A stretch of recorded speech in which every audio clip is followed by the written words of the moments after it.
Hello everyone, आज बात करते हैं कुमाऊं परिषद की, जिसकी स्थापना 1916 में की गई थी। इस समय भारत के पास भारतीय राष्ट्रीय कांग्रेस के अलावा कोई बड़ा संगठन नहीं था और भारतीय राष्ट्रीय कांग्रेस के द्वारा लगातार पहाड़ी क्षेत्रों की समस्याओं की अनदेखी की जा रही थी। इसीलिए आवश्यकता पड़ी एक स्थानीय संगठन की और स्थापना हो गई कुमाऊं परिषद की।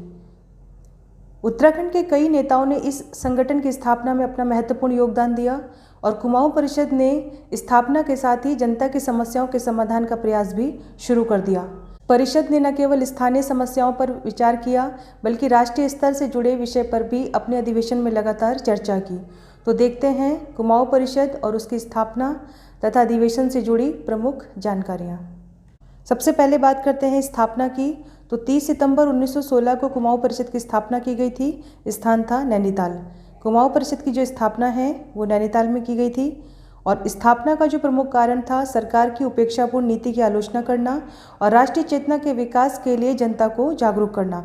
यानी कि जो स्थानीय जनता है उसमें राष्ट्रीय चेतना को ज़्यादा से ज़्यादा विकसित किया जा सके, इसी उद्देश्य के साथ स्थापना की गई थी कुमाऊं परिषद की। कुमाऊं परिषद की स्थापना से जुड़े जो प्रमुख व्यक्ति थे जिन्होंने अपना महत्वपूर्ण योगदान दिया कुमाऊं परिषद की स्थापना में, उनमें सबसे अग्रणीय नाम आता है गोविंद वल्लभ पंत जी का। इसके अलावा बद्रीदत्त पांडे, इंद्रलाल शाह, हरगोविंद पंत, प्रेम वल्लभ पांडे, लक्ष्मी शास्त्री, मोहन सिंह और भोला दत्त पांडे ये प्रमुख व्यक्ति थे जिन्होंने इसकी स्थापना में प्रमुख योगदान दिया। कार्य की बात करें तो कुमाऊं परिषद ने अपने स्तर पर कई कार्य किए। स्थानीय लोगों की समस्याओं से जुड़े मुद्दों पर लगातार अपने अधिवेशन में चर्चाएं की और अपना महत्वपूर्ण योगदान इन समस्याओं को सुलझाने में दिया। जैसे कूली बेगार प्रथा को समाप्त करने के लिए कुमाऊं परिषद ने अपना विशेष योगदान दिया। बद्रीदत्त पांडे, चिरंजी लाल शाह, हरगोविंद पंत के द्वारा 13-14 जनवरी 1921 में कई स्थानीय लोगों के साथ सरयू नदी में सरकारी प्रशासन के रजिस्टरों को जलाकर कूली बेगार जैसी प्रथा को भी समाप्त किया। तो कुमाऊं परिषद ने स्थानीय समस्याओं से जुड़े कई विषय पर अपने अधिवेशन में चर्चा की। तो देखते हैं कुमाऊं परिषद के प्रमुख अधिवेशन। पहला अधिवेशन कुमाऊं परिषद का 1917 में हुआ था। कुमाऊं परिषद की जो स्थापना 1916 में की गई थी और स्थापना के ठीक अगले वर्ष कुमाऊं परिषद का पहला अधिवेशन आयोजित किया गया था। स्थान था अल्मोड़ा और अध्यक्ष थे जयदत्त जोशी। तो पहले अधिवेशन के अध्यक्ष जयदत्त जोशी थे। बात करें विषय की तो कुमाऊं परिषद के पहले अधिवेशन का जो विषय था वो परिषद का प्रचार और प्रसार था। नई कुमाऊं परिषद स्थापित हुई थी, इसीलिए जनता तक इस परिषद की जानकारी होना ज़रूरी था। इसीलिए पहले अधिवेशन में प्रचार को ही उद्देश्य बनाया गया था। परिषद के प्रचार का जो मुख्य चेहरा था, जो मुख्य व्यक्ति को नियुक्त किया गया था वो लक्ष्मीदत्त शास्त्री थे। इन्हीं को नियुक्त किया गया था परिषद के प्रचार और प्रसार के लिए। कुमाऊं परिषद का दूसरा अधिवेशन 1918 में आयोजित हुआ था। स्थान था हल्द्वानी और अध्यक्ष थे तारादत्त गैरोला। इस अधिवेशन में युवा वर्ग अधिक हावी रहा और इस अधिवेशन में कूली बेगार प्रथा को समाप्त करने के लिए भी पहली बार बात की गई थी। वैसे तो कूली बेगार प्रथा 1921 में समाप्त हुई थी, लेकिन पहली बार चर्चा अगर किसी अधिवेशन में हुई थी तो 1918 का अधिवेशन था। देखते हैं तीसरा अधिवेशन। तीसरा अधिवेशन जो है कुमाऊं परिषद का 1919 में आयोजित हुआ था। स्थान था कोटद्वार। कोटद्वार में एकमात्र अधिवेशन था कुमाऊं परिषद का जो गढ़वाल मंडल में आयोजित हुआ था। इसके अलावा जितने भी अधिवेशन हैं कुमाऊं परिषद के वो सभी कुमाऊं मंडल में आयोजित हुए थे। इस अधिवेशन के जो अध्यक्ष थे वो राय बहादुर बद्रीदत्त जोशी जी थे और जो स्वागताध्यक्ष थे वो तारादत्त गैरोला थे। एग्जाम में मोस्टली अध्यक्ष ही पूछा जाता है, तो आपको राय बहादुर बद्रीदत्त जोशी नाम याद रखना है।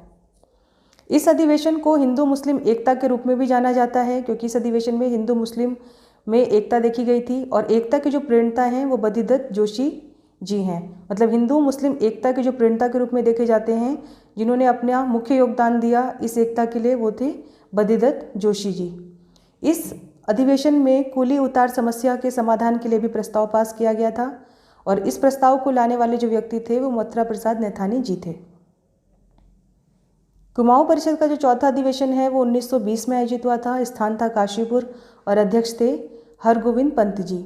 इस अधिवेशन में असहयोग का प्रस्ताव रखा गया था। 1920 में गांधी जी ने देश भर में असहयोग आंदोलन शुरू कर दिया था। उसी के समर्थन में कुमाऊं परिषद का जो चौथा अधिवेशन है उसमें असहयोग का प्रस्ताव रखा गया ताकि आंदोलन को समर्थन दिया जा सके। इसीलिए इस अधिवेशन को स्थानीय स्तर से राष्ट्रीय स्तर तक जोड़ा हुआ माना जाता है। कुमाऊं परिषद के चौथे अधिवेशन में जंगलात कानून और कूली बेगार समस्या के समाधान के लिए प्रस्ताव रखा गया था। जंगलात कानून को लेकर स्थानीय जनता में काफ़ी आक्रोश था। इसके अलावा कूली बेगार समस्या से भी परेशान थी स्थानीय जनता। तो इन दोनों के समाधान के लिए प्रस्ताव रखा गया था चौथे अधिवेशन में। इस अधिवेशन में उदारपंथी और युवा वर्ग में भी मतभेद देखा गया। तो उदारपंथी और जो युवा वर्ग था, इनके विचारधाराओं में मतभेद होने के कारण जो उदारपंथी नेता हैं, उन्होंने चौथे अधिवेशन के बाद कुमाऊं परिषद का भी त्याग कर दिया था।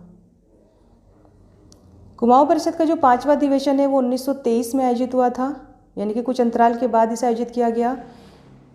और इस अधिवेशन के जो अध्यक्ष थे वो बद्रीदत्त पांडे जी थे। अधिवेशन का जो आयोजन है वो टनकपुर में किया गया था। देखते हैं कुमाऊं परिषद का अंतिम और छठा अधिवेशन। अंतिम अधिवेशन जो है कुमाऊं परिषद का वो 1926 में आयोजित किया गया था और अध्यक्ष थे मुकुंदीलाल। स्थान था गन्याचौली, ये अल्मोड़ा के रानीखेत में आता है। और इस अधिवेशन के बाद जो है कुमाऊं परिषद का विलय कर दिया गया था कांग्रेस में। तो महत्वपूर्ण है, इससे संबंधित कई बार एग्जाम में क्वेश्चन बने हैं कि कुमाऊं परिषद का जो विलय है कांग्रेस में कब कर दिया गया था। तो 1926 में कुमाऊं परिषद का विलय कांग्रेस में कर दिया गया था। तो ये कुमाऊं परिषद से जुड़ी प्रमुख जानकारियाँ थी जो हमारे एग्जाम में लगातार इससे क्वेश्चन भी बनते आए हैं।